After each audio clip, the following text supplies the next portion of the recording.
आप देख रहे हैं योर मनी। मोहित गंग हमारे साथ बने हुए हैं। बात करते हैं कुछ और व्यूअर्स से, और अगले व्यूअर हमारे साथ जीत साहू बेंगलुरु से कनेक्टेड है अपना सवाल पूछने के लिए। जीत नमस्कार, बताइए क्या सवाल है आपका। जी नमस्कार। मेरा मंथली एसआईपी अभी 85,000 का जा रहा है और मैंने अपना ओके। डिटेल्स भेज रखा है कौन से फंड में कितना इन्वेस्टमेंट है। मेरा टारगेट है कि नेक्स्ट 15 ईयर्स में मुझे 10 करोड़ का कॉर्पस इकट्ठा करना है। तो क्या मेरा फंड सिलेक्शन सही है या इसमें कुछ एडजस्ट करना पड़ेगा? ओके, पूछ लेते हैं क्या सजेशन रहेगा। पहले मैं आपका पोर्टफोलियो बता देती हूँ।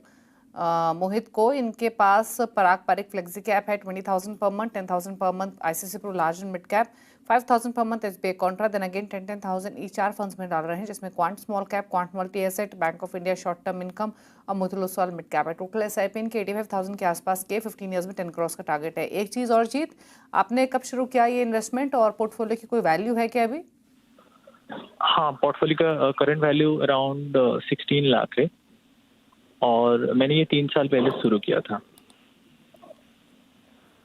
ओके, तो 3 साल पहले ये शुरू किया था आपने, और एग्जिस्टिंग पोर्टफोलियो पर अब राय ले लेते हैं। बताइए मोहित, इनका पोर्टफोलियो कैसा लग रहा है, प्लस इनके गोल कितना लाइकली है? जी। देखिए जीत जी, पोर्टफोलियो तो आपने काफ़ी शानदार बनाया है। हालाँकि इसमें मेरे कुछ सवाल हैं और मुझे नहीं पता कि अभी आप इसका जवाब दे पाएँगे या नहीं दे पाएँगे। आपने 2 डेट फंड शामिल कर रखे हैं आपने पोर्टफोलियो में, Bank of India short term income fund और Aditya Birla medium term fund. देखिए बहुत अच्छी बात है, अच्छे से डाइवर्सिफिकेशन करना, इक्विटी और डेट का सही कॉम्बिनेशन, फिक्स्ड इनकम होना ही चाहिए पोर्टफोलियो का। बट मुझे ये समझना बहुत ज़रूरी है कि ये आपने किस लक्ष्य के हिसाब से, किस गोल के हिसाब से एलोकेशन कर रखा है। अगर ये सिर्फ़ एसेट एलोकेशन है, तो भी ठीक है। बट जहाँ तक मेरी राय रहती है, कोशिश करिए कि डेट का एसआईपी सिर्फ़ कोई शॉर्ट टर्म गोल के लिए हो, तभी अच्छा है। जैसे मैं अपने खुद का एग्ज़ाम्पल लेता हूँ, मैं अक्सर एक डेट फंड में एसआईपी करता हूँ, जो कि मेरा ट्रैवल कोटा होता है।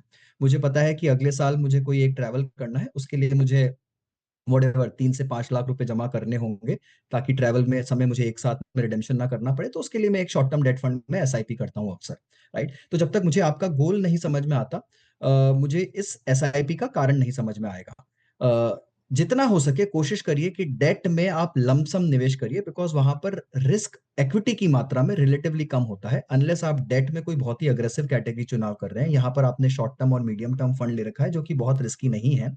राइट? तो यहाँ पर आपको एसआईपी करने की आवश्यकता नहीं है। इसमें आप कोशिश करिए कि जब तक हो सके लंप सम निवेश करिए। दूसरी बात ये कि आपका जो गोल है वो बहुत ही अग्रेसिव है। आपको 15 साल में करीब 4 करोड़ रुपए की रकम जुटानी है।